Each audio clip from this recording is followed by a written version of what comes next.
Presença de todos vocês. Queria agradecer muito a presença do Padre Celso, né? Ele é campobelense, ele vai se apresentar. Ele é um tesouro nosso, que nós temos em Campo Belo, na Igreja Católica. E desde a semana passada, na quinta-feira, que eu entrei em oração para Deus abrir as portas para esse encontro, que vai ser um encontro muito enriquecedor. Nós temos muitas dúvidas sobre a morte, sobre a vida eterna, sobre a Igreja Católica, como a gente pode nos defender, como a gente pode defender a nossa fé de ataques de certas pessoas, que tudo vai ser falado e explicado. E é um prazer muito grande receber o padre aqui hoje e todos vocês. Muito obrigado. Obrigada a você. Obrigada a você. Nós vamos falar sobre 2 temas específicos, que é sobre a morte, o que a igreja acredita sobre a vida após a morte, e nós vamos falar também sobre a Igreja Católica. Então, o primeiro tema vai ser sobre... Vocês me enviaram algumas perguntas que eu vou ler todas de uma vez, e aí depois o padre vai trabalhando, e aí ele abre o campo para alguma pergunta pessoal. E aí depois a gente passa para o segundo tema, que é sobre a Igreja Católica. Tá certo? Mas deixa eu só te interromper. Mas se você ler tudo de uma vez, o padre não vai dar conta de responder. Deixa eu Vai uma por uma, né? Ele pega a folha, entendeu? Ele vai mesmo. E depois todo mundo pode perguntar. O que eu falei. Aí vai ser aberto as perguntas, né, pessoais? Tá bom? Em nome do Pai, do Filho e do Espírito Santo. Amém. Vinde, Espírito Santo, enchei os corações dos vossos fiéis e acendei neles o fogo do vosso amor. Enviai o vosso Espírito e tudo será criado e renovareis a face da terra.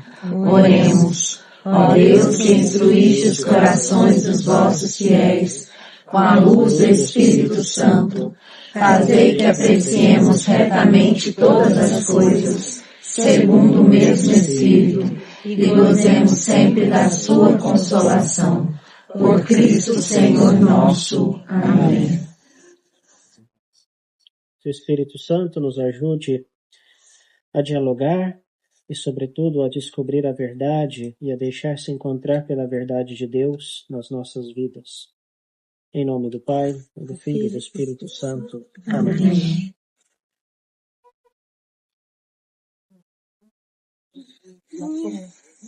Lá atrás, né? Já tá sortando. Vai. Só para começar chegando lá. Gente, então, eu pedi que vocês fizessem algumas perguntas sobre o tema da morte, que é um tema, assim, tá bom? Tá bom? Sim, gente? É mais aconchegante, né?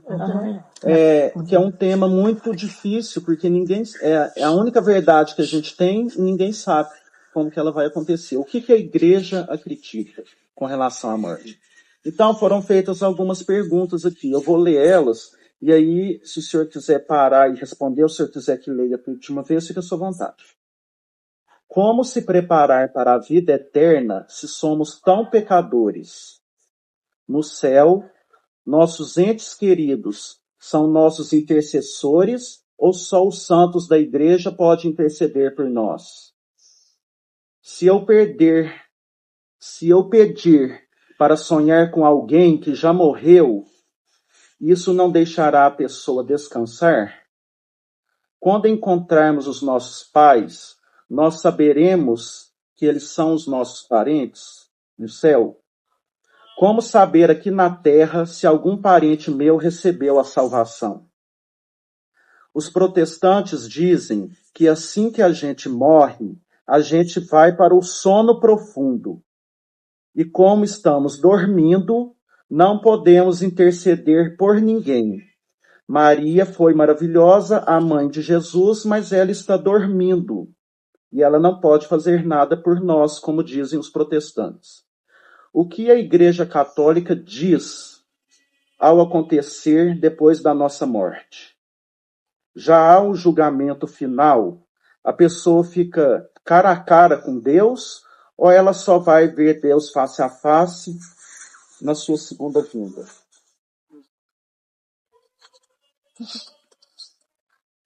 Bem, a primeira pergunta nos coloca diante de duas realidades das quais nós fazemos parte. A primeira é essa vida, A segunda é uma vida que nos espera. Essa nós caminhamos com esses pés, né? A outra nós caminharemos com a graça de Deus, com essa esperança de abraçar, de ter esse abraço com Deus. A preparação da vida eterna aqui é uma responsabilidade nossa. E isso implica muita fé. Isso implica ver além das realidades do mundo em que nós vivemos, porque nós vemos o imediato. Nós somos seres humanos e vemos o presente. Nós somos seres que vivemos esse presente e estamos sempre com essa esperança, o que vai acontecer depois. Deus, ele é o eterno presente, Deus é a eternidade. E Deus sabe qual é o nosso destino. Deus já, no seu desígnio de amor, já pensou para nós essa vida eterna. Tanto é assim que nós somos pecadores, mas o que mais atrapalha a nossa concepção da morte, da vida eterna, é que nós vemos a morte desde a nossa perspectiva, que nós vamos sofrer, mas não desde o que Deus pensou, porque nós pensamos sempre desde a nossa perspectiva, mas pensar como Deus espera que nós passemos desta vida à vida eterna. Esse desejo de Deus é predominante, é muito mais predominante do que o nosso medo. Por quê? Um padre da igreja, Santo Ambrósio, ele falava que Deus sentia saudades do homem. Quando no Gênesis falava que Deus descia no jardim, imaginem o jardim do Éden como esse seu jardim bonito. E Deus descia todas as tardes para caminhar com o homem. E é engraçado que quando Jesus se encarna, no momento em que ele vai atravessar a morte, ele, não nós, ele, Deus mesmo, ele faz um gesto que ninguém entende. Não pela tradição judaica ou pela tradição romana, que era um escravo que lava o pé do servo. Mas ele faz um gesto que ninguém entende pelo seu significado mais profundo, que é o de lavar os pés. Aqueles pés de Adão que caminhavam no paraíso, Deus sentia saudade deles.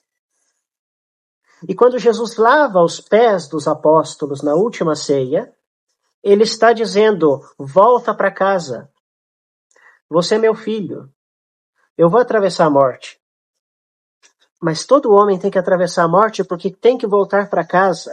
Tem que voltar a caminhar com Deus na vida eterna. Esse é o sentido da morte. A morte em que Jesus já se adiantou. E ele, ao lavar os pés dos apóstolos, está dizendo a cada um de nós também, não tenham medo. Os nossos pés que vão atravessar o abismo da morte, já foi atravessado pelos meus pés redentores. E por isso, Jesus lava os pés dos apóstolos. Sim, em gesto de serviço, de amor, mas esse amor que é de Deus Pai, que desde sempre teve saudade dos seus filhos. A parábola do filho pródigo. Peguem a Bíblia está cheia de imagens, por exemplo, dos pés, desde o Gênesis.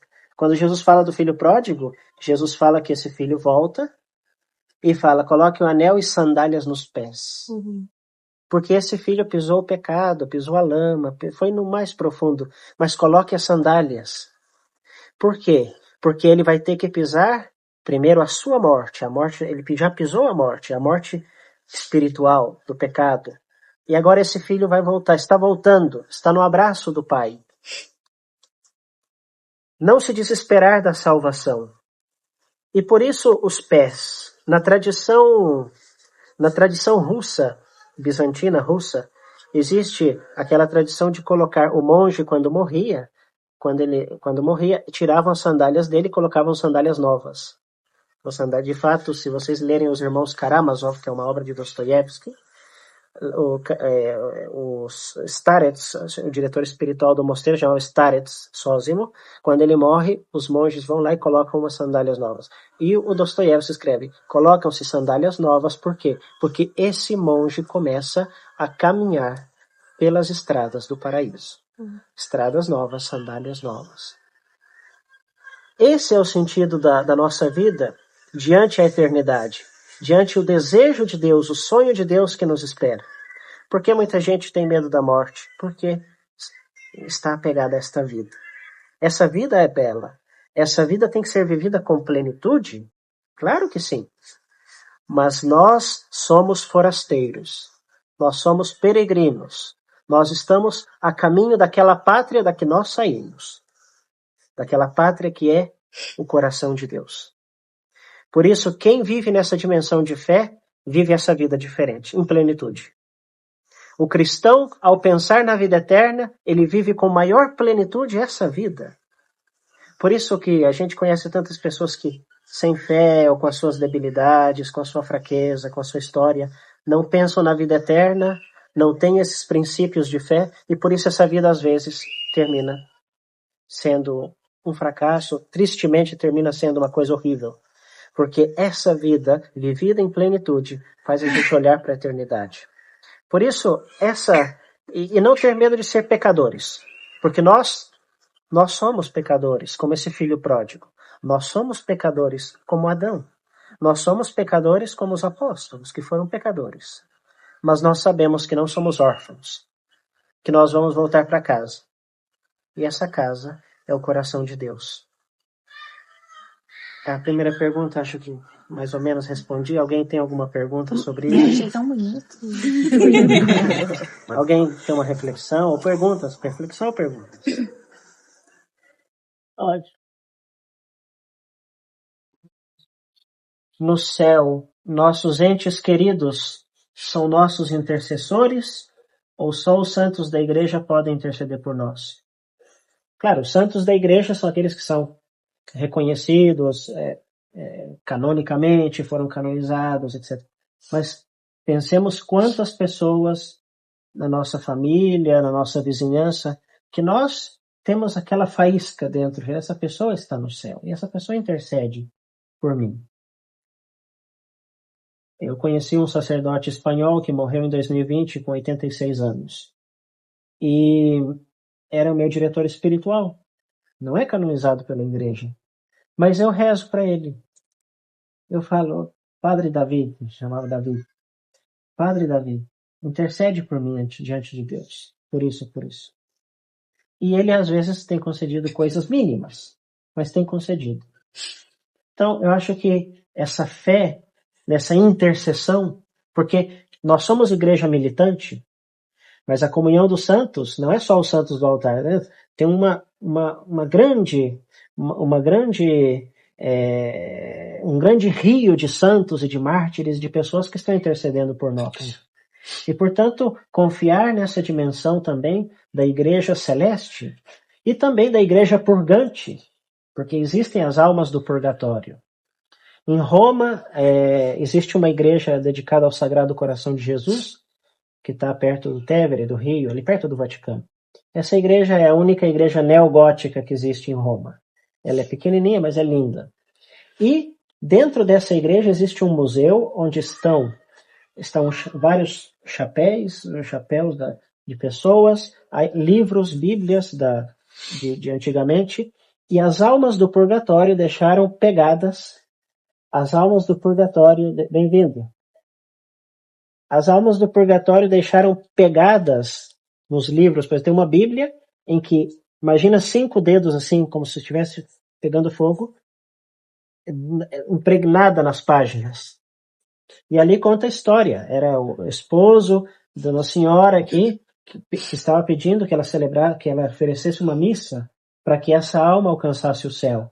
E ela pedia sinais para realmente saber se precisava. E essa alma deixou os dedos tá lá. O chapéu de outro senhor, a esposa dele, deixou os dedos no chapéu, assim.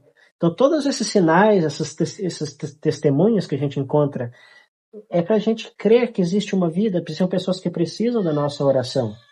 E a nossa vida é um oferecimento por essas almas. Né? Tudo a gente pode oferecer um sacrifício, uma missa, uma confissão bem feita, uma indulgência plenária. Oferecer por essas almas que é a igreja purgante, a igreja que está na sala de espera para encontrar o rosto de Deus. Então, cultivar mais essa devoção, essa intercessão nossa pelas almas do purgatório. Eu uso sempre a imagem. As almas, quando você vai na rua, você vê que o mendigo faz assim, te pede. As almas do purgatório são mendigos. Você não vê a mão, mas elas estão pedindo. Então a gente pode passar reto, a gente pode viver, às vezes, né, tão distraído com outras coisas, mas prestem atenção, quando vocês sentirem que uma alma está pedindo alguma coisa, ofereça. Dê aquele pouco que ela está pedindo, porque ele é um mendigo do céu. E nós podemos interceder por eles. E quando eles forem para o céu também, eles vão ser nossos intercessores, né, Exatamente, Padre? exatamente. Aí eles vão ser com certeza. E aí é bonito, eu entendi isso, assim, eu tinha um pouco de dificuldade dessa questão de santo e tudo, por conta do corpo de Cristo, não é? Quando nós somos igreja, então independente do estado onde a gente está, né, se é aqui na terra, nós falando no purgatório ou no céu, a gente é um só, né? Nós somos os membros, aliás, né? Os membros do corpo. E aí por isso a gente tem essa possibilidade de rezar uns para os outros, pedir, independente desse lugar, né? Se a gente está aqui, se a gente está no céu, e as almas do purgatório esperam as nossas orações, né? Sim. Exatamente. E logo a gente encontra situações na vida dramáticas, né? Hoje eu estava conversando com um rapaz, e foi, não sei porquê, em que contexto era, mas eu falei isso. Às vezes nós encontramos pessoas que se mataram, se suicidaram. O santo cura de Ars, uma senhora, o filho dele tinha pulado de uma ponte. Foi conversar com ele, mas está no céu ou está no inferno? Perguntou para o cura de Ars. Ele falou, entre a ponte e o rio está a misericórdia divina. Isso também. Né? Então nós nunca podemos desesperar dessa salvação, porque na misericórdia, depois eu tive um professor de teologia que descaradamente numa aula ele falou, Judas está no inferno. Eu fui com ele e falei, me desculpe, professor, mas você não tem nenhuma autoridade para dizer isso, nem como teólogo. De fato, o Papa Bento XVI tem uma catequese dedicada a Judas Iscariotes. Acho que é do ano 2006 ou 2007. Depois vocês busquem na internet. Catequese de Bento XVI sobre Judas Iscariotes. Nem o Papa Bento XVI, na catequese, estabelece foi para o inferno ou foi para o céu. O Papa Bento XVI diz assim, que Judas teve o seu arrependimento, porque ele volta, joga as moedas aos pés dos sacerdotes e diz, entreguei sangue inocente. Mas, para ele, faltou esse passo da graça, que a graça é graça, mas a graça implica liberdade humana. A graça implica também a nossa liberdade. E o Papa Bento diz, faltou essa esperança na misericórdia, essa confiança na misericórdia. Por isso ele se enforca. Então, não basta arrepender-se. É importante ter essa esperança, confiança nessa misericórdia. Agora, Judas está no inferno. Nós não podemos dizer isso, porque esse teólogo, esse professor dizia, melhor que ele não tivesse nascido, aquela frase, né? Mas isso não diz muito. De fato, há uma mística, Santa Faustina Kowalska, acredito que é essa, que falava de uma revelação privada em que ele perguntou, onde está Judas? E Jesus disse, se eu dissesse onde ele está, os homens abusariam da minha misericórdia. Ai, que lindo. Tem isso. O meu marido, quando a gente fica pensando em Judas, assim, que como a gente vai entendendo que também tudo é um plano de Deus, né? Nada acontece sem a vontade de Deus, de certa forma ele cumpriu a missão dele, não é? Porque ele, se Jesus não fosse entregue, né? Toda a questão da traição ali, parece que tinha que ser do jeito que foi. Sim. Na verdade, quando nós encontramos os apóstolos no Evangelho com as suas características negativas ou positivas, eles refletem um pouco de nós. Nós todos somos Judas, nós todos somos Pedro. Quem nunca chorou amargamente como Pedro ao negar o Senhor? Quem nunca passou pelo coração de entregar o Senhor? Minimamente, talvez não de fazer apostasia, não estou falando uma coisa exagerada, mas quem no seu interior não tem um pouco de tudo. Ou seja, quando nós lemos a Sagrada Escritura e vemos São Tomé, que duvida, todos os apóstolos falam a nós e nos dizem, eu poderia ser um pouco disso, mas o Senhor já me dá esse exemplo para que eu diga, não é por aqui. Porque o homem também aprende por via negativa. E, portanto, o caminho da santidade implica passar, essa é São João da Cruz, essa é a mística, chegar ao tudo passando pelo nada. E isso é o testemunho que nos dão os apóstolos. Talvez as fraquezas dos apóstolos servem hoje para nós, para que nós também possamos fazer, né, seguir esse caminho que o Senhor traçou e, claro, aprender, porque nós somos um pouco Judas, um pouco Pedro, um pouco Tomé, um pouco todos. Então, essas figuras, esses paradigmas, digamos assim, do Evangelho, nos ajudam a caminhar na santidade, né? Algo mais? Ele tem uma dúvida. O purgatório, ele é para as almas que não vão direto para o reino dos céus.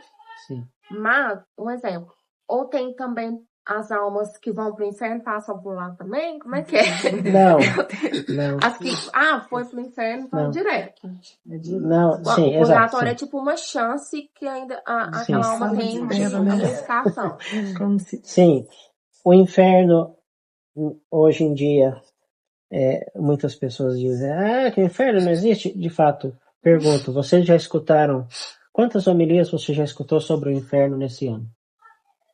Você já escutou algum sacerdote falar sobre o inferno? Não fala, não. Jesus Cristo no Evangelho, Jesus Cristo nos Evangelhos fala do inferno 57 vezes, usando imagens diferentes. Se nosso Senhor Jesus Cristo anunciava essa realidade que nós não queremos ver, com a misericórdia de Deus. Se Jesus Cristo já anunciava essa realidade trágica, não dramática, trágica, por que os seus discípulos não devem anunciar essa verdade? Mas aí dizem assim, a igreja quer assustar. Não, a igreja não quer assustar ninguém. A igreja informa. A igreja orienta. Imagina que eu estou indo pela rodovia e eu estou indo a 140, 160 por hora. E acontece que mais para frente a ponte caiu e o prefeito colocou uma placa dizendo, a tantos metros, ponte, não existe a ponte, abismo.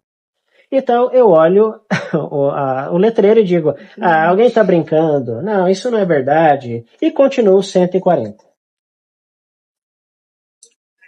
A igreja, quando na Sagrada Escritura Jesus fala, não está te assustando, porque o letreiro não é para te assustar, é para te informar.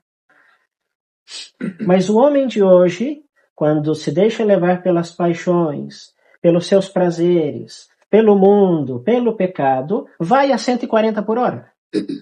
Não converte, né? Vai a 140 por hora. E, porque, claro está, Deus quer que todos se salvem.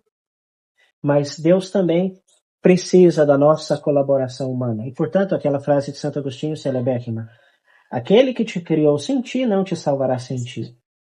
Então, o inferno existe. Eu lembro direitinho, só para descontrair, né, um pouquinho. Quando eu morava na Colômbia, o arcebispo da Colômbia, Monsenhor Tobón, deu uma entrevista, só que não se escandalizem, pode ter padres e bispos que não acreditam no inferno. Monsenhor Tobón falou numa entrevista dizendo assim, não, o inferno é uma figura literária que Nosso Senhor usou no Evangelho para descrever uma realidade que, quem sabe, existe. É uma conversa assim.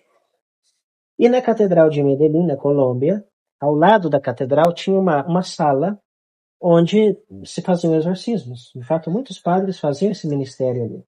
Então ia muita gente ali. Depois de uma missa na catedral, com todo o clero, o Monsenhor Tobón entra primeiro na sacristia, os padres ficam de fora, ele entra primeiro, e uma senhora entra com a filha dela.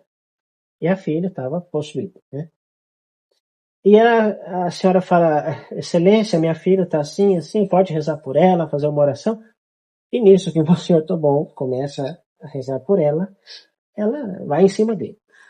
E imagina que na sacristia da catedral tem uma mesa mais ou menos desse tamanho, assim. Acho que ainda tem. E aí ele começa a correr ao redor e a menina ao redor dele, querendo avançar em cima dele. Nisso, o mestre de cerimônias fecha a porta e fala para todo o clero: tranquilo, daqui a pouco a gente entra, porque a sua excelência está tendo uma entrevista com um ser literário. Falando nisso, eu vi um filme. Foi até indicação daquele padre Duarte Lara, o Nefários, né? Ele falou que é bem... Sim. Mas e aí, padre? Mas e aí? Esse final? Bom, esse final é que depois entraram, seguraram a menina, o bispo rezou e tudo, fez um exorcismo. Deu certo, né? Lógico, não, porque às vezes exorcismos podem virar sessões, podem virar, não é que tira o demônio. Então tudo isso pra gente, sobre a questão do inferno. Não sei se eu respondi ou alguma coisa mais. Respondo. Bem, vamos para a terceira pergunta. Não sei se tem mais alguma coisa. Se eu pedir para sonhar com alguém que já morreu, com isso eu não deixarei essa pessoa descansar? Ô, Padre Celso. Sim. Antes dessa próxima pergunta, sim, só para talvez seja uma dúvida, assim, acho que o senhor vai saber explicar de uma forma bem simples, sobre indulgência plenária, o que é, como se consegue indulgência plenária. Pode ser essa primeira. Sim, a indulgência plenária é uma condição estabelecida pela Igreja, se consegue nas grandes festas, Natal, Páscoa, mas tem as condições, ou seja, você faz uma boa confissão, né? Oferece pelo Santo Padre, pelas intenções do Papa, reza um Pai Nosso, Ave Maria, um Creio, e essa vida de graça, fazer cumprir a penitência, e com essa indulgência que se dá plenária, pode ser concedida plenária nessas grandes festas, né, que é Natal, Páscoa, ou o bispo mesmo pode conceder alguma indulgência, algum dia de indulgência plenária, uma bênção do Papa, quando o Papa dá uma bênção urbi et orbi, ou seja, nessas festas, se dá indulgência plenária, ou seja, a Igreja concede. Então, você cumprindo esses requisitos que eu falei, você alcança uma indulgência plenária para uma alma do purgatório ou para você mesmo. Aquela missa primeira que o senhor celebrou na Nova Matriz, quando... Aquela foi uma indulgência plenária. Então, participando daquela missa, com esses requisitos, estando em graça e tudo mais, se alcançava a indulgência para uma pessoa ou para si próprio. Mas, tipo assim, aí essa indulgência vale... Essa indulgência para uma pessoa, por exemplo, que está no purgatório, você aplica diretamente para o céu. E a gente tem escolhe? Sim, você pode escolher. Eu penso que essa pessoa... Eu penso que essa pessoa está no purgatório. Você aplica e automaticamente Deus leva. Mas, por exemplo, aí se eu quis para mim... Sim, aí você aplica para você. Sim. Mas aí ela vai para minha vida inteira? Pra quando eu morrer? Se você mantém graça e tudo. Tem que manter. Acho que não vale então não, né? No próximo dia, pim. Gente, é difícil, né? Não, mas assim, são, né? Tipo, uai, a gente pega todo dia. São caminhos, né? Então é isso mesmo, porque eu tô com 30. É caminho de santidade. Senão não faz sentido, você tem que... Mas acho que tem que fazer pra quem tá lá, depois alguém tem que fazer pra gente. Não sei se eu respondi. Respondeu. Agora, aqui falava de as pessoas que já morreu deixar descansar.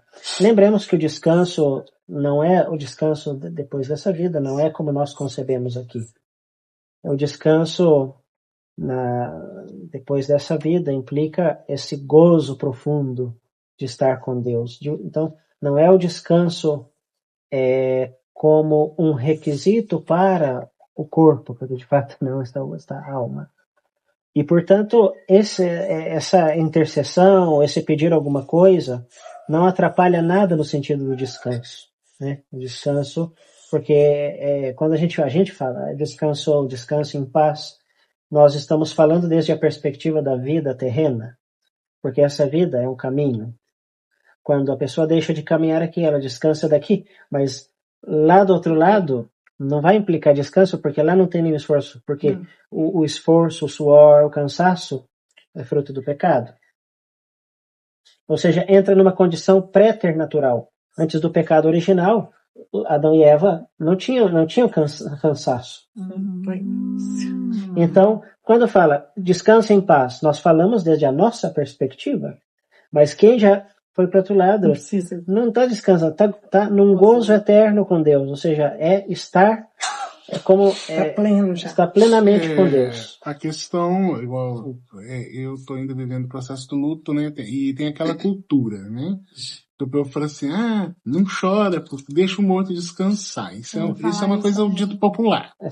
Porque, na verdade, assim, se você for pegar uma formação, a partir do momento que Deus chama a pessoa para a eternidade, ele descansa a ponto de não... Porque imagina, porque a gente vive esse processo. Esse processo é meu, não é dele mais. Então ele não tem que preocupar comigo, porque às vezes a pessoa fica falando assim, mas se você ficar chorando, se você ficar sofrendo, ele não vai descansar. Isso não existe. Sabe? O processo da eternidade, realmente, assim, a partir do momento que Deus chama para ele, não é que igual, tem intercessão dele, o senhor até colocou a condição da intercessão dos santos, eu acredito na intercessão da alma, não sei se meu pai foi direto para o céu ou está no purgatório, mas de uma certa forma, acredito na misericórdia, que um desses dois lugares, se foi para o purgatório, vai ser um estágio de purificação, mas é um estágio de lucro, porque ele já tem a salvação, ele está salvo. Então eu acredito assim, e eu tenho muita, uma das minhas devoções ao sangue precioso de Jesus, eu gosto muito da devoção com as almas do purgatório, da intercessão deles, e até de uma experiência, não sei se eu estou certo pelo caminho, eu tenho uma sobrinha neta que não é batizada na igreja católica, porque a mãe é evangélica. Evangélica, assim, não vive, ela vai para 1 ano e 7 meses esse mês, até hoje não recebeu a graça do sacramento, não vou entrar nisso, porque eu seria muito intrusivo, mesmo sendo católico, eu tenho que respeitar, eu não posso me impor, mas a coisa que eu posso fazer é rezar e orar pela situação. E um dia, rezando e orando pela situação, meu pai também assim, teve um processo todo de conversão muito legal dentro da igreja, e um dos sinais que Deus me dava, falando assim, Rodrigo, pede a intercessão do seu pai. Eu senti isso na oração, porque meu pai até trabalhou, a conversão dele veio através do encontro do ECC, encontro de casais. Meu pai foi criado no colégio de padres, do padre do Dom Cabral, né, Tanti, do padre Cornélio, aqueles padres. Então meu pai pegou birra de missa. E teve todo o processo, vou resumir mais. E quando ele converteu, uma das pastorais que ele assumiu foi a pastoral do batismo, com a minha mãe. E eu sempre pedindo a Deus, falei, Jesus, ilumina, o que eu faço? Porque, e um dos sinais que Deus me dava na oração, falou, pode pedir a intercessão do seu pai, porque você vai alcançar essa graça pela intercessão, pela oração do seu pai, onde ele estiver. Meu pai não era santo, mas na presença de Deus, a oração dele eu posso contar. Exatamente. Mas esse é um testemunho do que eu tinha dito, né? Essa intercessão dos que já precederam, já continuaram essa caminhada. Mas a perspectiva, voltando a aprofundar um pouco, a nossa morte, porque nós morreremos. A nossa morte, falava que já foi precedida por Cristo.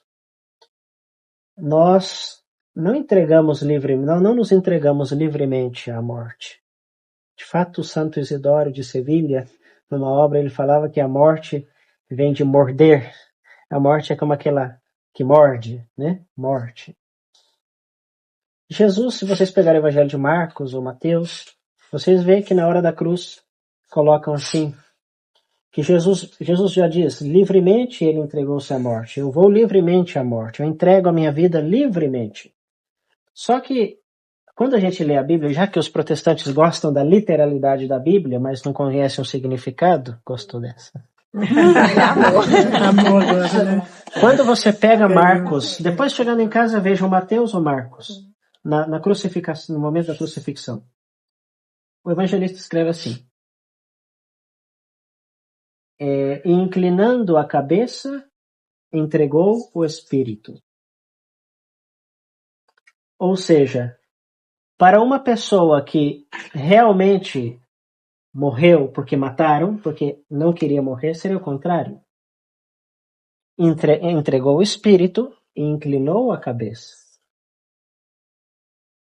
E Jesus na cruz, e inclinando a cabeça, imagina um crucificado, que já leva horas sem poder respirar. E inclina a cabeça significa, ou seja, que não é a morte, de fato não é a morte em si que mata, mas é ele que entrega a vida. Porque fala, inclinando a cabeça, significa que ele entrega o espírito, ele livremente entrega o espírito, depois da morte.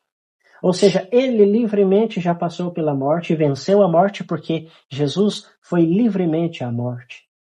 Nós não vamos livremente à morte, nós fazemos o contrário. A gente Nós entregamos tudo, né? E depois inclinamos a nossa cabeça. Porque nós queremos viver até o último. Mas quando já tem que entregar, de fato, o Papa Francisco numa entrevista falava assim que uma vez foi visitar um enfermo, uma senhora já estava nas últimas. Ela não ia, não queria ir. E a família já... não sei o que o Papa fez, mas ele chegou com ela, só falou para ela, já deixa ir, abandona, já deixa ir, já. Porque às vezes as pessoas ficam nessa hora extrema e o medo de ir para lá. E aqui está apegado a tanta coisa. E o Papa que estava falando para ela, deixa ir já, abandona no Senhor. Ou seja, e ele saiu, entrou a família, e depois de uns minutos, a senhora, com mais tranquilidade, foi. Por quê? Porque nós, aqui eu volto no começo, nós vemos a morte desde a nossa perspectiva ínfima de pecadores. Mas quando você vê a realidade da morte desde a entrega de uma vida eterna, porque Ele é a vida em abundância, Cristo, a nossa perspectiva da morte muda. E claro que eu não estou respondendo o porquê da morte. A filosofia, a teologia não vem responder o porquê da morte. Por que nós temos que morrer? E nem o que é a morte em si. Mas pelo menos, olhando o exemplo de Cristo, nós que cremos, nós temos uma esperança. E nós que já perdemos entes queridos, pessoas queridas, nós sabemos que uma pessoa vive de uma maneira, outra vive de outra, mas nós já também vamos nos preparando para esse encontro com Deus. É ver outro prisma da realidade. Quem não crê, simplesmente vê que chega uma data de vencimento. Quem crê, vê um horizonte belíssimo que nos espera. E por isso, a perspectiva da fé é importante na nossa vida. Alguma outra coisa? Ô, padre. Sim. Aí eu tô falando a gente, né? Nós somos vivos ainda, isso é uma curiosidade. Assim, de como enxergar. Eu nunca passei por isso. De uma morte trágica. Porque esses dias a gente estava até conversando, eu não tenho medo da morte, a gente tem medo de deixar os filhos, né? E aí a gente é mãe. E esse egoísmo nosso, assim, entendeu? De um filho, de ver um acidente, uma tortura, essas mortes trágicas, né? Como que, sim, a nossa maneira correta, né? Cada um tem um sentimento. Mas como que a gente olha isso? Que, né, chegar e morrer por idade, né, tá velho, a gente se prepara. Mas quando nós não estamos preparados? Não é a pessoa que vai, mas nós que vamos ainda ter uma vida pela frente, né? É entregar nas mãos de Deus, senão você não vê. É a confiança, né? É a confiança. Tem um livro assim, como que é a preparação para a boa morte? A morte é um dia que vale a pena ser vivido. Esqueci o nome do ator, é muito bom. Ele é Tem preparação para a morte. Preparação para a morte. Eu tenho sim. Porque ele ajuda muito, assim, até mesmo na conversão. Eu vi assim, a Cabana, nem sei se é católico, eu gostei, que achei o filme maravilhoso. Sim, eu acho que... A Cabana. Eu não dei conta, não. Nossa, foi assim... sim, o livro da cabana. O livro da cabana. O pai, né? O pai, o filme é muito lindo. Sim. Eu entendo. A pergunta é, como nós que ficamos aqui, porque o problema não é quem foi, o problema é nós que ficamos aqui. E nós vemos tantas vezes momentos trágicos, situações difíceis, dar respostas, as nossas palavras são bem poucas diante desse mistério de alguém que sofre, de alguém que a gente vê morrer, etc. Mas é o que eu falava antes. Quando nós vemos o imediato, nós vemos sempre a coisa imediata. Deus vê muito mais além daquela circunstância. Isso implica um caminho de fé muito profundo. Uma vida espiritual radicada não no apego a essa vida. Isso implica um grande desapego do coração. Porque o nosso coração é como uma batata. A batata vai criando raízes profundíssimas, profundíssimas. E às vezes é necessário cortar. O coração humano tem que amar, tem que se dedicar aos filhos, tem que se dedicar à família, tem que amar todo mundo. Mas quem ama de verdade sabe que um dia tem que se desprender. Porque o amor não é possessivo. O amor que é centrípeto. O amor que é centrípeto significa que gira em torno a si mesmo e não deixa que nada foge. Esse amor não é verdadeiro amor. Isso é uma posse louca. O verdadeiro amor sempre é centrífugo.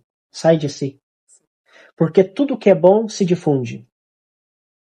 Na nossa vida, tudo aquilo que é bom se difunde. Uma boa notícia, porque a ressurreição do Senhor, todo mundo faz a brincadeira que vai aparecer as mulheres para que a notícia corresse mais rápido. Mas quando acontece a ressurreição, essa bondade grandiosa que é a ressurreição do Senhor, se difundiu em poucos minutos. Porque o amor é centrífugo, o amor foge de si. O amor sai de si, não pensa em si. Essa carta de São Paulo, né? Que fala o amor é paciente, etc. Por isso, quando nós vemos e amamos as pessoas, nós deixamos ir.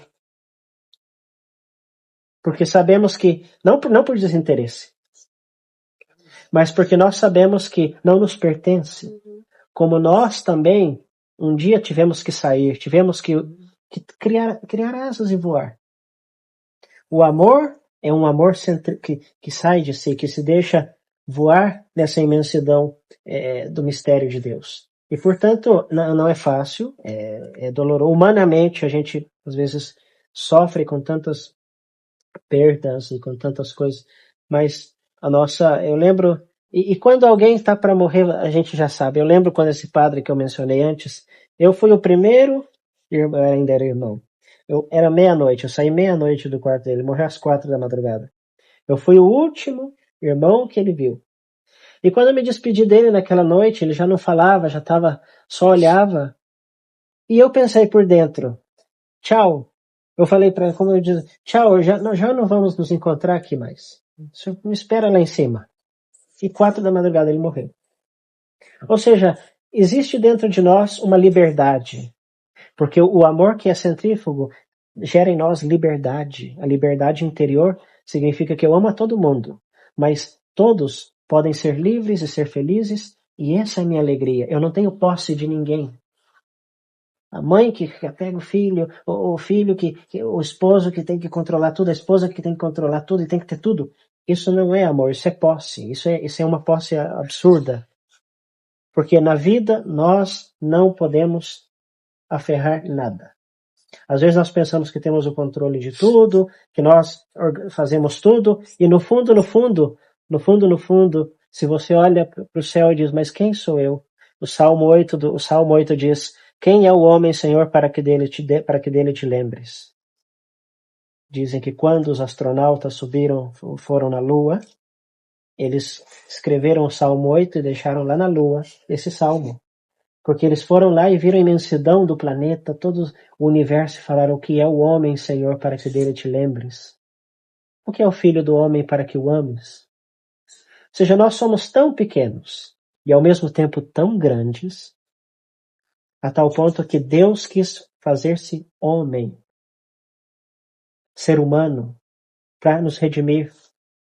E tanto foi o amor de Deus, que aquele salmo que fala, outro dia eu estava lendo um artigo interessante quando falava de São Francisco de Assis. Hoje São Francisco de Assis é muito maltratado. De São Francisco de Assis, da ecologia, do verde, do green. Esse não é São Francisco. Quando São Francisco fala do verme que está na terra, ele lembra de Cristo. Porque o que está escrito em Isaías 53, não tinha aparência para que o contempláramos, parecia como um verme, Quando Francisco de Assis via um verme na terra, ele lembrava de Cristo, na sua paixão, que estava pior que um verme. A criação fala de Cristo. Toda a criação fala de Cristo, porque tudo foi criado nele, por ele e para ele. E como diz São Paulo aos Filipenses, quando fala, e Cristo veio para recapitular tudo que existe nele, em Cristo. Por isso São Francisco não é o santo da ecologia, ele é cristocentrismo, é Cristo no centro. E a criação, São Francisco não estava preocupado pelo ambiente. Hoje em dia está bem, nós estamos com o linguajar do ambiente, né? É importante, mas São Francisco não é ambientalista. São Francisco está preocupado pela criação, porque a criação é filha do Criador. Não o ambiente, é a criação. É uma árvore que cresce, é um filho que nasce ou que não nasce. É a nossa vida, a nossa saúde, a nossa alegria. É o nosso tempo. Tudo isso é criação. Tudo isso é criatura. E esse é São Francisco, o que amava a água porque a água lembrava a humildade. Quando nós tivermos essa visão de cristocêntrica do mundo e da natureza e daquilo que o Senhor fez por nós, então nós viveremos uma vida mais centrada, não em nós, mas na vida eterna. Porque se isso aqui é belo, imagina como vai ser a vida eterna. É muito legal o senhor falar de São Francisco, e me lembra que essa parte aí, o senhor falando sobre a morte, né? Ele era tão encontrado em si e em Deus ao mesmo tempo, que tudo era sereno para ele. Ele vivia uma vida de serenidade, que, no entanto, uma das orações dele, dos escritos dele, ele falava muito, chamava a irmã morte. A morte de irmã. Irmã morte. Irmão sol, irmã lua, irmã morte. Exatamente. E ele escreveu tudo isso 1224, 25, quando ele já não enxergava. São Francisco tinha que cauterizar o olho dele, de tal maneira que tinha que abrir o olho dele porque ele já estava cego. Como uma pessoa cega que já não vê, pobre, que dormia no meio dos ratos, como pode escrever uma poesia, um canto como esse? Às vezes nós pensamos que na vida as coisas mais belas têm que sair tudo quando nós programamos, e não é assim. As coisas mais belas na nossa vida surgem quando nós estamos talvez no fundo do poço. É ali onde a graça de Deus, realiza a sua graça, não o que nós pensamos. São Francisco escreve esse belíssimo hino, Irmão Sol, Irmã Lua, aí. Pensemos São João da Cruz. São João da Cruz escreve o Cântico Espiritual, que é uma das obras belíssimas da mística espanhola e de toda a espiritualidade da igreja. Ele escreveu quando os seus irmãos de ordem o encarceraram numa torre por meses, injustamente condenando de heresia. E ele sozinho, na escuridão, sem o auxílio de ninguém, escreve um dos maiores cânticos espirituais em espanhol, né? Que é uma comparação feita ao Cântico dos Cânticos da Sagrada Escritura. Adonde te escondiste, amado, y me dejaste con gemido, como el siervo huiste habiéndome herido, salí tras ti clamando y eras ido.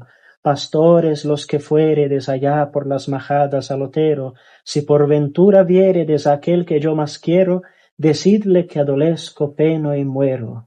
Mil gracias derramando pasó por estos sotos con presura, y yéndolos mirando con solo su figura, vestidos los dejó de hermosura.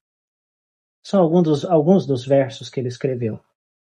Como dizendo, a beleza de Deus que passa por aqui, ó alma que busca o seu amado, como o Cântico dos Cânticos. Então, as coisas mais belas na vida sempre aparecem no momento da escuridão, no momento em que não somos nós, mas é Deus. É a hora que tá mais vazio de si, né? Pode ser. Aí ele pode Pegando só um gancho, quando o senhor comentou assim, que foi dito que caso Deus revelasse onde Judas está, as pessoas abusariam da misericórdia divina. Sim. eu vejo isso como muito sério, principalmente no tempo atual. Essa questão da Deus de misericórdia, eu posso fazer tudo, e aí falta muito isso do compromisso cristão, onde cada pessoa assume ali as consequências dos seus atos, mas muitas vezes fica nisso. Ah, não, é misericórdia. Eu sou pecador, eu sou falho, eu não sou capaz. E aí, pegando até um contexto atual agora em relação às Olimpíadas, aquela trágica abertura. Aí a gente já vem a questão da relativização da verdade. Algumas pessoas defendendo que queriam representar, não era a última ceia, mas sim um quadro que trazia o deus Apolo, que remete à Grécia, onde realmente, de fato, e historicamente é comprovado, começaram os Jogos Olímpicos e tudo.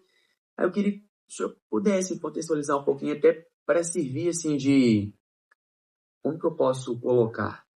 Até de aparato para a gente não cair nessa relativização, nisso de não assumirmos o nosso compromisso, tomarmos nossa cruz, achar que tudo é misericórdia, que nós não temos a nossa parcela de contribuição na nossa caminhada rumo aos céus. Não sei se eu fui claro. Sim, sim. Sim, a misericórdia existe, mas também existe essa reciprocidade também da nossa parte, ou seja, Deus quer que todos se salvem, né? Mas também necessita dessa liberdade humana. A misericórdia, sim, está em todas partes, tudo está impregnado de misericórdia. Mas essa misericórdia implica que nós, o nosso coração também esteja aberto para acolher uma verdade, porque uma misericórdia que é gelatina, que tudo, porque o homem foi feito para uma verdade. Aquela pergunta de Pilatos famosa, o que é a verdade? Né? Que em latim, quando se faz quid est veritas? O que Pilatos não sabia era que na mesma pergunta estava a resposta. Se você pegar as palavras, se faz esta, vir, qui, ad est. As mesmas letras você coloca e diz, é o homem que está na sua frente. Na pergunta de Pilatos estava a resposta. O que é a verdade? É o homem que está na sua frente. Quando a misericórdia vai unida a essa justiça e a essa verdade, agora essa misericórdia de Deus se une a um desígnio de Deus mesmo, porque Deus criando o homem cria livre, cria o homem com uma inteligência, uma vontade para responder. O catecismo da Igreja Católica, a primeira parte, começa com o chamado e resposta do homem. Há uma resposta. Se a misericórdia é um chamado de Deus ao homem a chegar ao céu, todo chamado exige o quê? Uma resposta. Porque se Deus não está gritando ao abismo. Deus com a misericórdia não está gritando ao abismo, não está gritando à parede. Quando Deus fala, eu sou misericórdia, ele está, com esse chamado de misericórdia ao homem, está pedindo uma resposta. E por isso a resposta do homem é essa sede de verdade. Senhor, mas qual é a verdade? O que é a verdade? Mostra-me a verdade. A verdade, tudo isso que nós vemos nas Olimpíadas, porque nós vivemos hoje num mundo impregnado, como Bento XVI já falava faz tempo, desse relativismo, dessa falta de sentido, onde tudo vale, não acontece nada. E essa mentalidade, talvez consciente ou inconsciente, faz com que nós, cristãos, não podemos, claro, ficar de braços cruzados. Mas, ao mesmo tempo, nós temos que entender que essas circunstâncias adversas levantam o melhor de nós, a verdade do cristianismo, porque quando essa situação aconteceu, todo o cristianismo se levantou, todos nós nos expressamos, falamos isso, inclusive gente que não era católica se expressou dizendo, isso não está correto, essa manifestação artística não está correta, não é. Por quê? Porque justamente existe em cada homem um sentido de Deus, um sentido de justiça, um sentido de beleza. E quando o ser humano, embora não acredite em Deus, não acredite no cristianismo, mas vê algo que atinge essa sacralidade daquilo que é a presença de Deus na história, porque Jesus não trouxe uma doutrina. Jesus trouxe ele mesmo. Se nós pegarmos o Islã, Maomé era um comerciante. Maomé escreveu, né, o Corão, ao contrário da Sagrada Escritura, que é um conjunto de livros, que são muitas pessoas que escreveram, e portanto mais testemunhas de que é uma verdade. Ele escreveu esse livro. O que trouxe Maomé ao mundo? De fato, existe um diálogo que aconteceu numa época de guerra em 1532, se eu não me engano, entre um persa e um muçulmano. E isso foi contado por Bento XVI num discurso. E esse persa começou a dialogar com o muçulmano e falou: o que o seu Deus, o que Maomé trouxe de novo ao mundo, a não ser violência e morte? Porque, claro, o Islã, o muçulmano, convence pela espada. E o resultado daquele diálogo era assim: se a fé é fruto da alma, agora eu tenho, para convencer alguém, eu tenho que falar a sua inteligência e a sua vontade, que são faculdades da alma. E, portanto, o anúncio tem que ser a pessoa íntegra, a sua alma, o seu intelecto, a sua vontade. Se eu sou de uma religião em que o instrumento pelo qual eu converto é a espada, eu estou atingindo o corpo, mas não a alma. Se a fé é fruto da alma e eu estou atacando com a espada, essa religião é uma religião verdadeira? Não. Esse é o fruto do diálogo. Claro que quando Bento XVI falou isso, o mundo muçulmano levantou poeira. Mas está documentado. É um diálogo documentado onde expressa a verdade do cristianismo. Ok, o Islã não é a verdadeira religião. Eu falo aqui porque nós estamos, claro que abertamente, dentro da igreja eu não posso falar isso. Agora, o cristianismo é a verdadeira religião? É. Por quê? Pegue o prólogo de João. No princípio, o que os filósofos gregos desde o século V, antes de Platão, Aristóteles, buscavam? O princípio de tudo. Uns falavam que era água, outros falavam que era terra, né? E São João chega, no princípio existia o Logos. Logos é palavra, é razão, é inteligência, é capacidade de se comunicar, é Deus que se comunica, Deus que fala ao homem. No princípio existia a palavra estava junto de Deus e Deus era a palavra. Eu prefiro crer numa religião que me diz que no início não existia a fé, mas existia a razão, do que numa religião que me obriga a me converter, porque me ameaça com a espada. Essa é a verdade do cristianismo, que a mesma palavra de Cristo se fez carne. Ele não trouxe uma doutrina, a sua doutrina é a sua pessoa.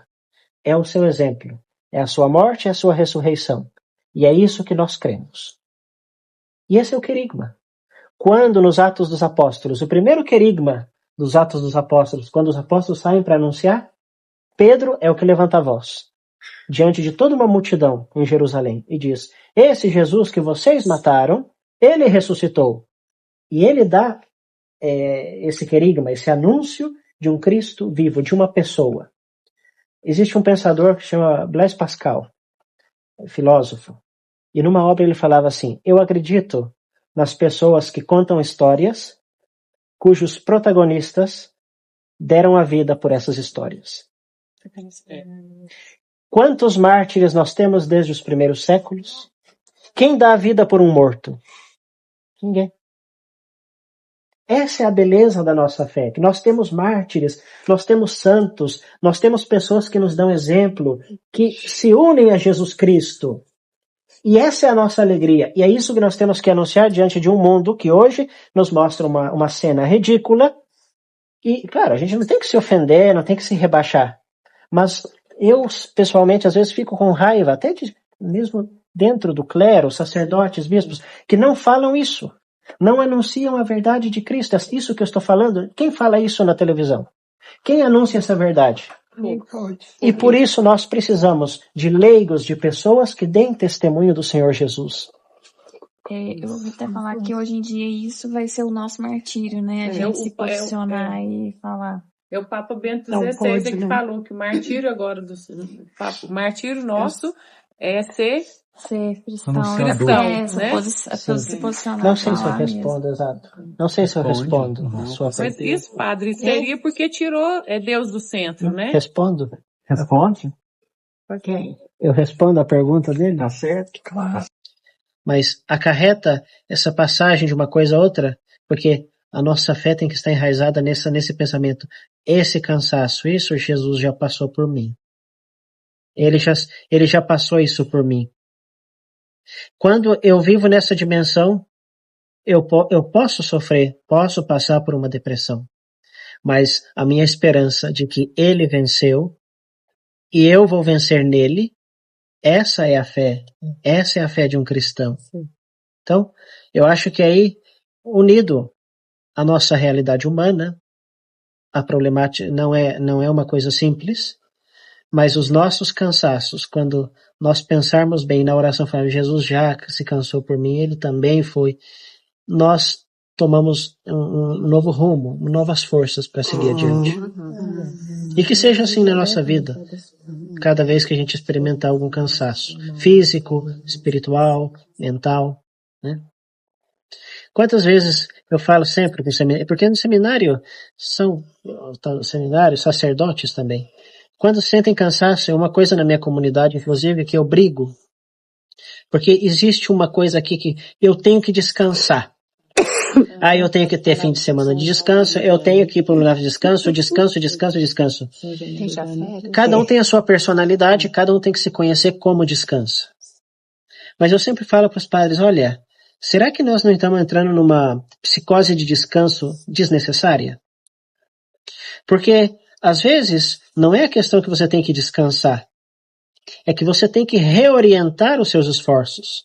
Porque você está perdendo tempo com coisa que não serve. Isso.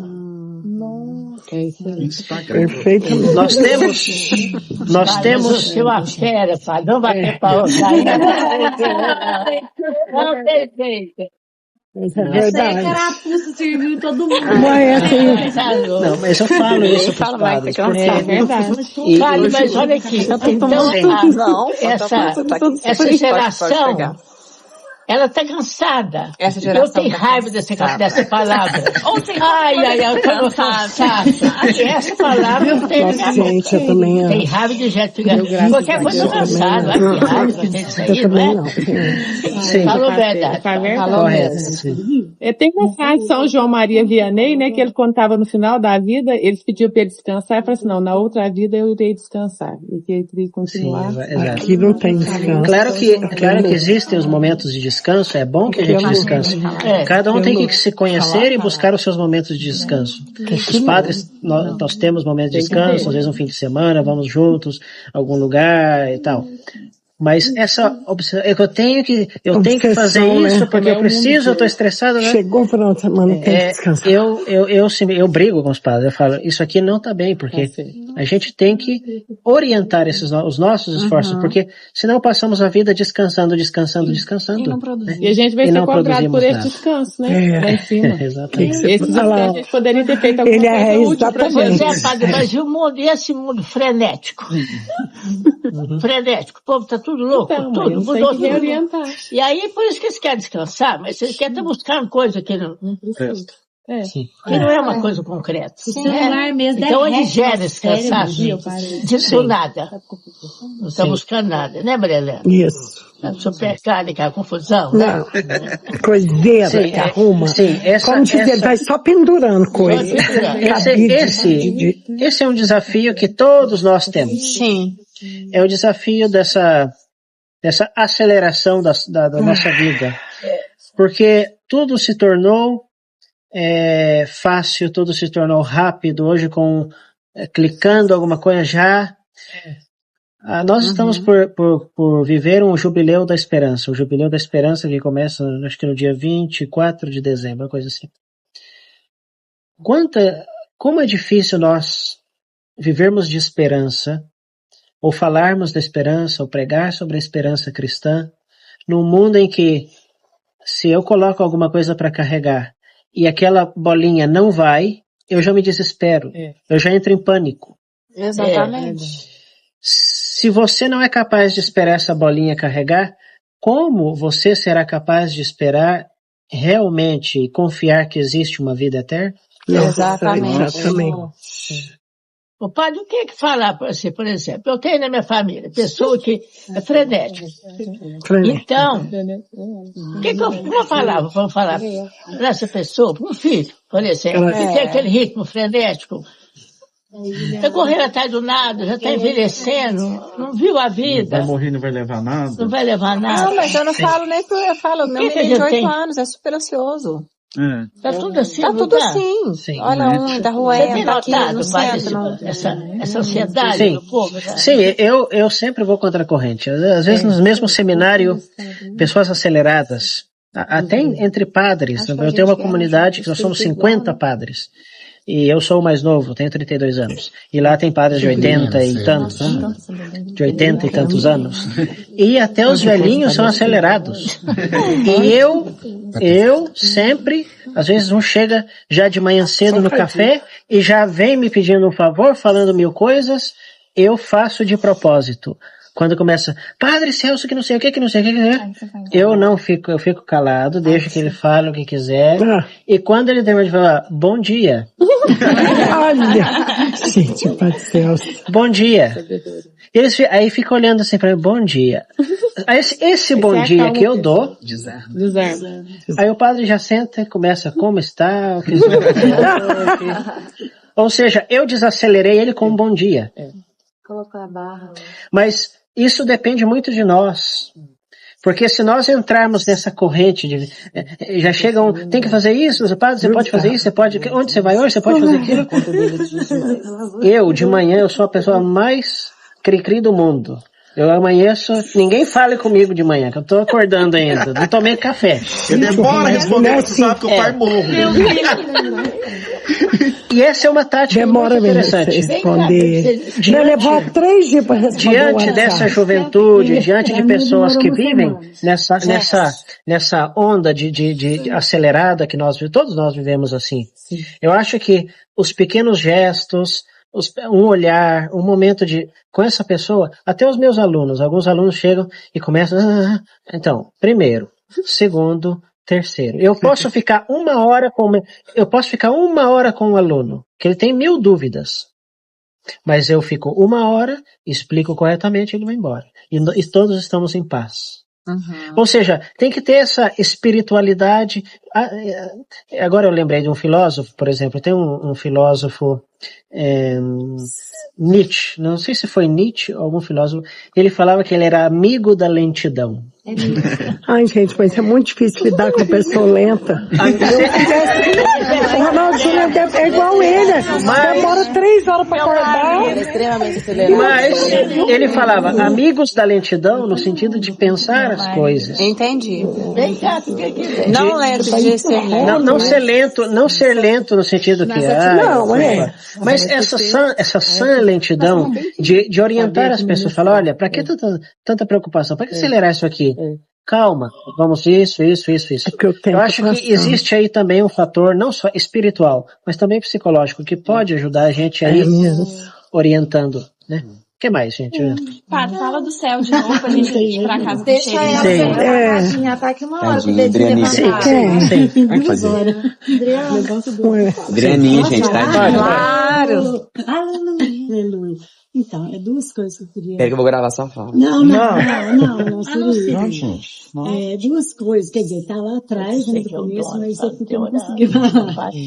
A primeira, que essa semana nós tivemos Sexta-feira na comunidade e foi um momento assim, que eu estava meditando, que veio ao meu coração a palavra daqueles 2 ladrões que foram crucificados por Jesus. E naquele momento veio aquela palavra no meu coração, eu falei assim, Senhor, às vezes a gente julga muito, né, questão assim, aquele ali é tão pecador, ele não vai se salvar, né, Então aquilo ali eu comecei a meditar e eu falei assim, gente, como que aquele homem, né, o outro, ele não reconheceu, né, o outro ladrão, e ele ainda falou para ele assim, por que você está falando isso, né? A questão dele, como que ele estava falando do Senhor, que eles tinham culpa, né? Aquela condenação para eles era justa, mas para Jesus não era. E aquele ladrão vira para Jesus e fala assim, agora as palavras assim, como que ele falou, lembra-te de mim quando estiver no paraíso. Ele falou assim, hoje um dia você estará comigo. Aquilo ali foi para mim assim uma graça de Deus muito grande. Que acontece? Ele estava na hora certa e no momento certo. E ele reconheceu a grandeza dele, né? Que ele era Deus, né? Se ele ia para o paraíso, então ele confiou. Eu acho que o que agrada ao Senhor, que a gente vê tanto no Diário de Santa Faustina, que a gente já vai falar, né, da misericórdia dele, e tanto que ele ama, né, e assim, ele, como que fala, ele ama as pessoas e ele gosta que a gente confie nele, a confiança que a gente tem nele. Então, assim, uma dessas na hora que tá falando da misericórdia, a misericórdia de Deus que teve com esse homem, né, ele, ladrão, ele merecia aquela condenação, né, mas ele confiou, acreditou nele, né, e esperou nele que ele poderia levar para o paraíso. Né, ele julgou a palavra confiando. Nós merecemos, né? Eu mereço, por minha culpa. Né, ele reconheceu a miséria dele. E ele foi do paraíso muito antes que muitos, né? Então, assim, isso fez eu enxergar muita coisa em questão, assim, da gente julgar, não, porque aquele ali, vai, não vai, por causa disso, por causa daquilo, né? E às vezes, no momento de reconhecimento da grandeza de Deus, reconhecimento da sua miséria, pode ser sério. Sim, exatamente. E outra coisa importante dessa hoje estarás comigo no paraíso. A palavra clave na Sagrada Escritura, uma das palavras claves, é hoje. A misericórdia de Deus e o céu, desde Deus, é esse eterno hoje. Porque lembrem quando no batismo, este é o meu filho amado, hoje eu gerei esse filho, hoje, ou seja, hoje. Esse hoje é a eternidade de Deus, porque toda a história humana está dentro da eternidade de Deus. Não é a eternidade de Deus que está dentro da história humana. Ao contrário. Então a palavra clave na Bíblia é esse hoje. E isso indica não desesperar da salvação. Porque quem se desespera da salvação é aquele que confia nas suas forças, portanto no seu tempo. Mas aquele que confia no hoje de Deus, esse encontra essa salvação que busca. E por isso esse ladrão encontrou essa salvação, porque confiou no hoje, estarás comigo no paraíso. Então, outra coisa que é responsabilidade nossa, né? Diante daquilo que você está falando, a gente estudar, aprender a palavra, conhecimento, né? E poder levar a palavra. Eu estava partilhando claro isso hoje, sobre uns jovens, né, que eu fui pregar lá na feira, no SC. Cheguei lá, padre, sinceramente, eu tenho tanta misericórdia dos jovens hoje, eu vou pregar para jovens, meu coração, nossa, derrete de dor, de ver o sofrimento desses jovens. Se eu olhava para eles assim, eu parecia que eu estava assim, sem perspectiva de vida, sem esperança, sem sentido da vida. E na mesma hora o Espírito Santo foi me levando, eu falei, não, nem levei mais para onde que eu tinha preparado a pregação. Eu falei, não é por aqui, o Senhor quer outra coisa.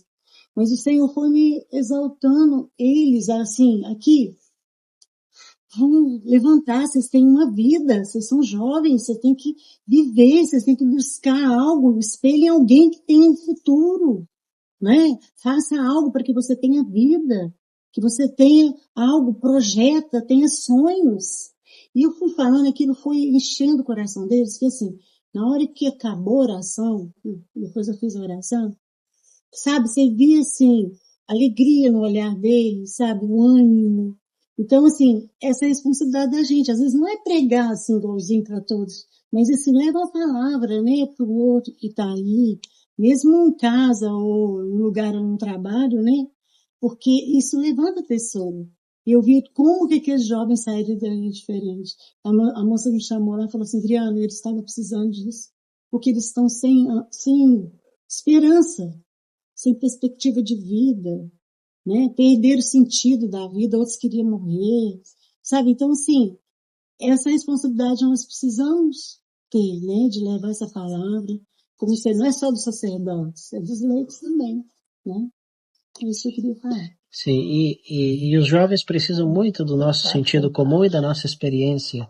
Eu lembro um sacerdote espanhol que me contava uma história. Ele foi pároco em Buenos Aires, na Argentina, por muito tempo, acho que uns 16 anos. E um dia chegou um jovem na sacristia, que era paroquiano e tudo mais, e chegou com uma faca dentro da sacristia e falou pro padre, eu vou me matar hoje. Hoje mesmo eu vou me matar. Eu tava lá chorando e aquela coisa. E esse padre só ficou olhando para ele assim, como rindo. E esse jovem gritando, mas por que você vai se matar? Porque a minha namorada me deixou. Não. E foi aquele drama, e ele falou, eu tô indo para me matar, eu vou enfiar essa faca e vou acabar. E o padre falou, passa essa faca para cá, presta essa faca. Eu quero ver como é que tá a qualidade da faca, porque pode ser que essa faca não vai funcionar. Passa pra cá. Aí ele contando pra mim. Aí ele pega a faca, não tá muito afilada, não tá muito afiada, acho que não vai funcionar pra você não, mas olha, pensa bem, quantos anos você tem? Você não acha que em toda Buenos Aires não tem uma namorada pra você? Será que não tem nenhuma que gosta de você? Vai, busca lá, eu te ajudo a encontrar. E ele foi fazendo aquele discurso do sentido comum, do sentido de humor, senso de humor. E no final o jovem começou a pensar e disse, mas é verdade. Será que em toda a capital da Argentina não tem uma mulher para mim? Porque os jovens caem nesse absurdo. Eles se fecham, são míopes. E às vezes ficam ali mendigando aquilo, aquelas migalhinhas ali. E as pessoas que têm mais experiência, que têm mais fé, que têm uma vida de oração, levem esse senso de humor e esse sentido comum aos jovens. Abram as janelas. Lembrem-se, Apocalipse 20, quando diz aquela passagem, eis que eu estou à porta e bato. Não é que Jesus está fora e está batendo. Pode ser que ele está dentro e quer sair. Talvez Jesus está dentro de você, está batendo a tua porta. Abra a porta, evangelize e fale. É Jesus que está dentro, não Jesus que está fora. Por isso, esse sentido comum, essa capacidade de chegar aos jovens, de ser simples no anúncio, de falar a vida real dos jovens, isso acorda. Isso faz que eles deixem de comer migalhas para comer realmente esse suculento pão da vida com Cristo, da juventude vivida com Cristo. Porque Cristo, assim começa a carta apostólica do Papa Francisco, Christus vivit. A primeira frase é, Cristo é a eterna juventude de todos os tempos. Cristo é o jovem que nunca envelhece. E por ele, os jovens são capazes de fazer grandes coisas. Lembremos das épocas de João Paulo II, que estabeleceu as Jornadas Mundiais da Juventude. A quantidade de jovens que juntavam, por quê? Porque São João Paulo II não anuncia, era alguém que apontava a lua, mas os jovens viam a lua. João Paulo II era um instrumento. Por isso, nós também podemos ser instrumentos. Anunciar a juventude de Cristo, Cristo jovem, Cristo que fala ao nosso coração e ao coração dos jovens. O que mais? Então, Você tá preocupado com a hora? Eu tô preocupado com a hora, porque já são 9h45 e eu não sei como é que o senhor tá, assim. Não. Mas o senhor tá disponível, Padre? Eu não quero ir embora. Você vai falar do seu tempo. Veio, não quer ir embora hoje, olha. Vem, né? Eu acho assim, nós íamos tratar sobre o tema da morte e a gente ia tratar sobre os temas da igreja, só que da igreja não vai dar tempo. Pra falar sobre a vida, né? Depois fala sobre a função de morte, mas vai falar sobre a função de vida. Você vai ver o pai, eu vou ter que ir. Não pode ir. Porque eu tenho que passar, Roberto. Não, tá bom. Só se encostar o portão, tá? Aí, gente, tem uma pergunta que eu queria fazer. Com Deus, viu? Tchau, gente. Tchau, Laila. Tem uma pergunta que eu queria fazer sobre a morte, que ela tá aqui, é porque ela tá mais no final. Nós falamos aqui. só da morte hoje. Da igreja. Vamos marcar, né? Outro dia da igreja. Depois, no ano que vem, né? Porque... Eu volto em setembro. Mas o senhor pode vir em setembro? Sim. Gustavo, calma, é um dia de cada vez, calma. Porque senão ele não vai voltar. Gente, então tá. Então tá. Pergunta. A questão é o seguinte. Sobre a morte. Os protestantes nos falam que a pessoa, quando morre, ela fica dormindo em Cristo. Maria foi uma ótima mãe para Jesus, foi maravilhosa, só que ela não pode fazer nada pela gente, porque ela está dormindo em Cristo. Para os protestantes, quem morre fica dormindo. E para a Igreja Católica, o que ela pensa quando a gente morre? E isso dá muita confusão, muita briga entre católico e protestante, entendeu? Muito Eles não respeitam a gente. Então, mas Eles tem uma vêm hora que alfinetando. Sabe uma hora na missa que fala assim, que dá a sensação que eles estão dormindo mesmo, que eles vão encontrar daqui a pouco. É assim, que eles falam assim, ó. Padre, você que sabe. Na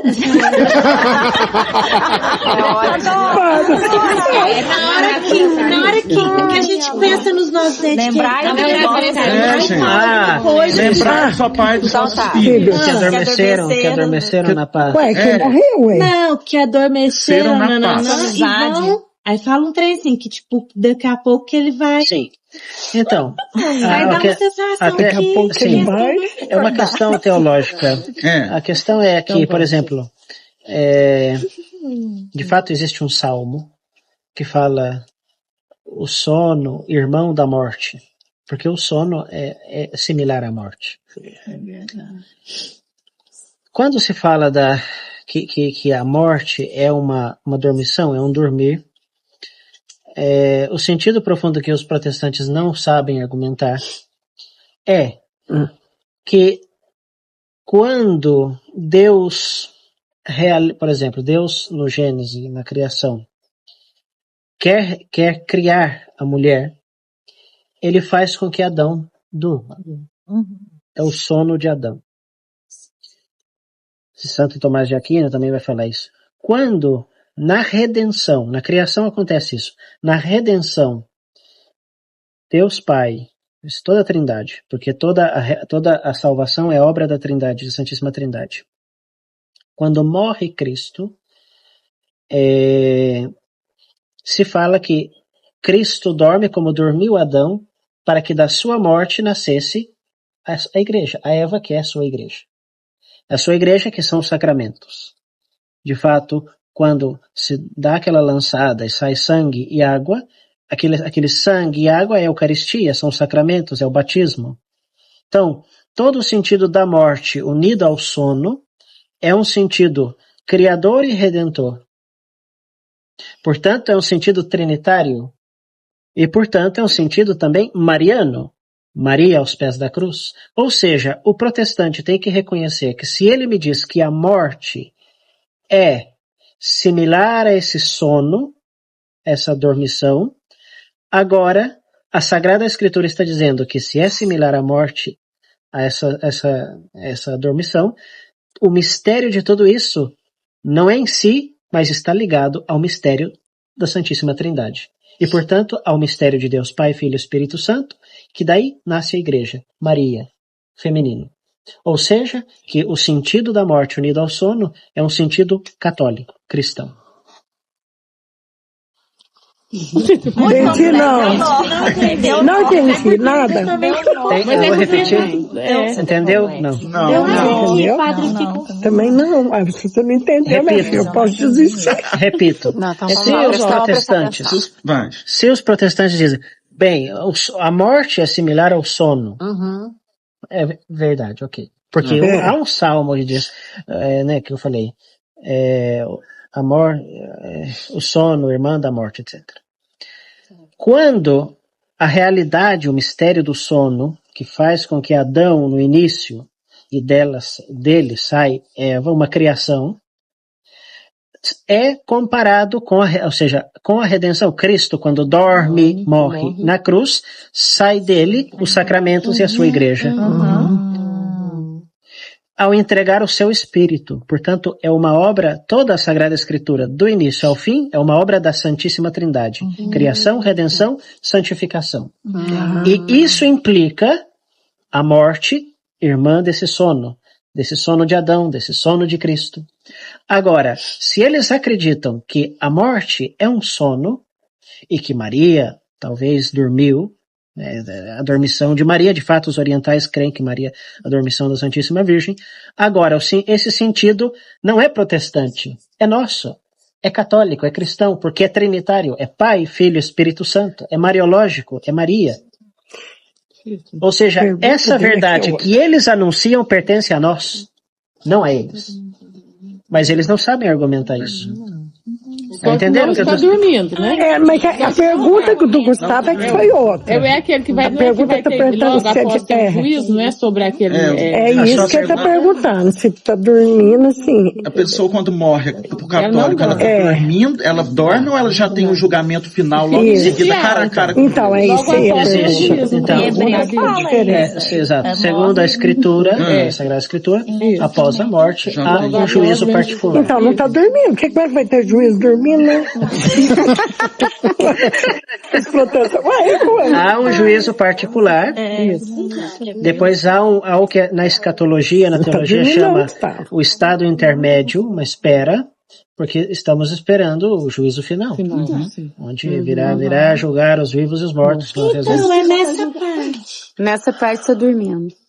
Na verdade, mas quando que descansa, os pensamentos continuam. Quando se usa a terminologia dormiu, a terminologia dormir, né, é de alguma maneira relacionada à morte. É o corpo. Porque, exato, o corpo, só o corpo dorme, a nossa alma continua. A mente continua, gente. Mas nós falamos dormiu, etc. É um linguajar simbólico, mas essa simbologia teológica dentro desse mistério que eu expliquei. O padre não seria assim, por exemplo, está dormindo entre aspas, é o corpo que fica lá. Aí, logo após a gente morre, tem um juízo particular, que a gente vai ser salvo, que vai ou para o céu, para o purgatório, ou vai ser condenado, que vai para o inferno. Sim. E aí, no juízo final, Jesus vai vir ressuscitar os corpos, não é? Sim. É isso? No cemitério. Não só os corpos. Então, aí vai juntar tudo, inteira, né? A gente vai ficar inteira. Vamos falar assim, a outra parte só tá a alma. Vamos falar, o primeiro juízo particular. Sim. Aí depois que vai juntar tudo. Aí junta o corpo? Claro, a ressurreição da carne junto com o corpo. Claro. O corpo não vai ser igual. É um corpo diverso. É glorioso. Glorificado. Unido ao glorioso de Cristo. Claro. Eles falam também que não existe purgatório. O purgatório está na Bíblia. Não acredita, não. Purgatório tanto no Novo Testamento como no Antigo Testamento. Não tem ser irritado, não tem que questionar. Algo mais? Não respondia, não. O purgatório é uma sala de espera, né? Do céu. Algo mais? Sim. Não é uma sala, é um estado. Não, falando de salas. Maria Helena, por exemplo, uma pessoa morre.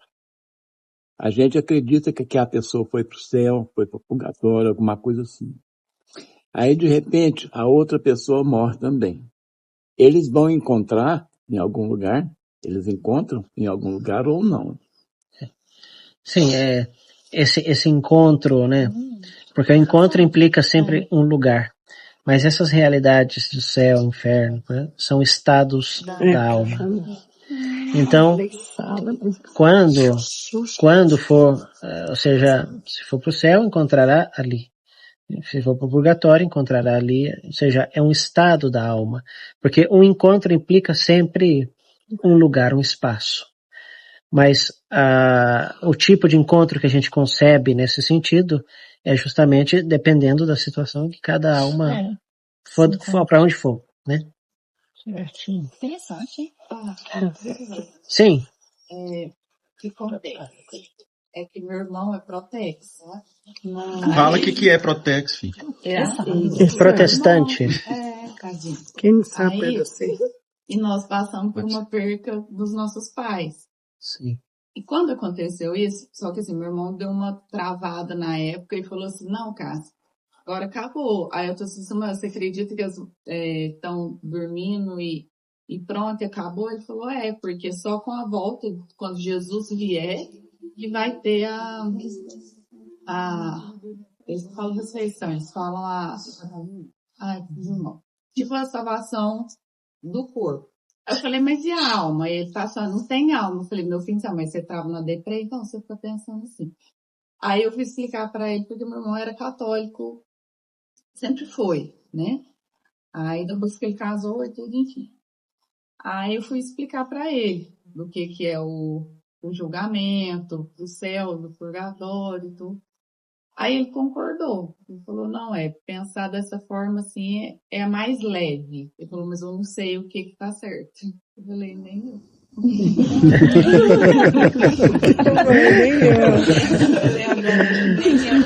Nem eu. É mais leve para você achar que seu pai que morreu tá lá com Jesus no céu do que ele tá dormindo, né? Eu falo assim, eu não acredito que ele tá dormindo, senão a gente não consegue viver, não. Senão a gente vira.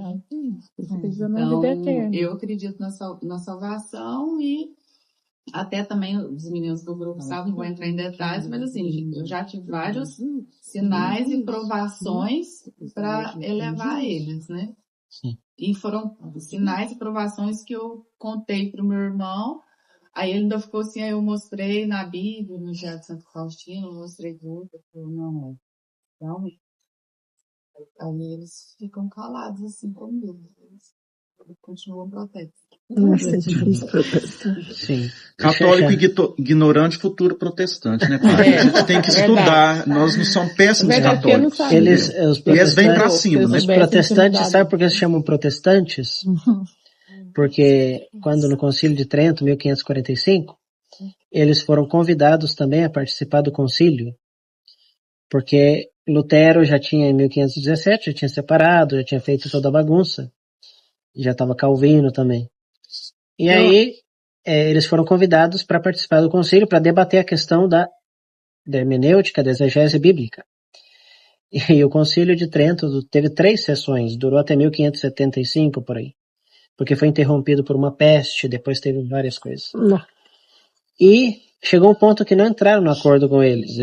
Eram tão bravos que queriam manter a sua literalidade do texto, só a escritura, aquela coisa, que os católicos disseram, os cardeais, os pais no concílio, chegaram os que protestam, porque eram tão vivazes naquilo que ficaram os protestantes. Por isso se chamam protestantes. Entendi. Né?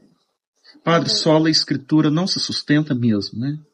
Porque a Bíblia eu tô perguntando assim, porque os protestantes falam que só a Bíblia é a única maneira de se chegar até Deus. Não existe outra maneira. Nós católicos temos a Sagrada Escritura e a tradição da Igreja. E a Bíblia é uma biblioteca. De fato, Bíblia significa biblioteca. É um conjunto de livros. E, logicamente, cada livro está escrito, sim, por inspiração divina, mas dentro de um contexto cultural, histórico, concreto, porque Deus fala na história humana. Deus não falou imediatamente desde uma revelação estranha. Deus falou dentro da história humana, pelos profetas, patriarcas e profetas. E, portanto, a Sagrada Escritura não tem só um sentido literal, a letra mata, como São Paulo fala, mas o Espírito vivifica. Porque é o Espírito que conduz o sentido dessa letra. Porque Santo Agostinho tem uma frase que eu gosto muito, que ele fala: a Sagrada Escritura é como uma carta de Deus enviada para nós. Imagina que você recebe uma carta do seu pai e da sua mãe. Imagina hoje já não se faz carta, tudo é WhatsApp. A gente perdeu essa maravilha de receber uma carta. Quando a gente pegava uma carta de alguém que está longe, do pai e da mãe. É maravilha. Quando você via aquela letra, aquilo ali era só tinta para você? Não. Era só letra ali? Não. Aquilo falava do pai e da mãe. Quando a Sagrada Escritura se torna para nós, não é, mas para eles, só letra, só o sentido literal, então perde esse sentido de um Deus que é amor. Eles já estão traindo o 1 de João, Deus é amor. Porque o amor está impregnado numa letra. Quando eu pegava a letra do pai e da mãe, É o amor, existe uma comunicação de amor. Deus, quando escreve a Sagrada Escritura, passa por tantos homens, essa letra transmite o amor de Deus, numa história concreta, no momentos difíceis, momentos belos, mas essa letra não é uma literalidade, é um espírito, é um amor que vivifica. Assim como uma carta de um pai e de uma mãe, não é letra, não é tinta, não é papel, é amor. E Deus, e essa frase de Agostinho, Santo Agostinho é belíssima, a carta, a Sagrada Escritura é uma carta de Deus para nós, enviada do céu. Eles não têm isso, porque isso é tradição. A tradição não é somente aquilo que eu entrego, mas aquilo que tem um valor que está unido a essa revelação divina. E, portanto, a nossa igreja é rica, é bela. Não é a nossa igreja, a figura de Cristo. Porque a Igreja Católica anuncia Jesus Cristo e anuncia essa palavra que não é só uma letra, é uma pessoa. Porque a carta não é letra. Uma carta que chega do meu pai é meu pai e minha mãe. E por isso eu guardo. Não, que lindo isso. Agora hoje o mundo é virtual, né? Tudo virtual. Hoje nós estamos no virtual. Nós estamos, quando Platão falava da caverna, nós estamos outra vez dentro da caverna. Aqui temos alguns jovens. É verdade. Nós estamos dentro da caverna vendo sombras. Quem fica o dia inteiro no celular vê sombras. Vai ver a realidade. Sai, olha para o sol, aquela famosa. O mito da caverna. Nós estamos outra vez, o que Platão falou, no século IV, no ano... Ele é o mito da caverna. Mito da caverna. Quando Platão falava no ano 300, antes de Cristo, daquele que ficava na caverna, via só sombras, pensava que aquela era a verdade, sim. Ele saiu, viu a luz e viu que aquilo era a realidade, aquilo era uma imitação do que ele via, sim. Ele voltou para contar para os outros o que os outros fizeram, mataram ele. Nós estamos vivendo essa realidade, esse mito. Pois é, padre, agora essa geração nova não conheceu essa realidade. Quer dizer, vai viver. Já nasceu na caverna, né? Já nasceu na caverna. E nós temos que tirá-los da caverna. Mas eu acho que tem gente de tirar. Revolucionária, que essa geração ela vai. Eu também acho. Mas já tem muita gente poluída. Já tá não, mas tem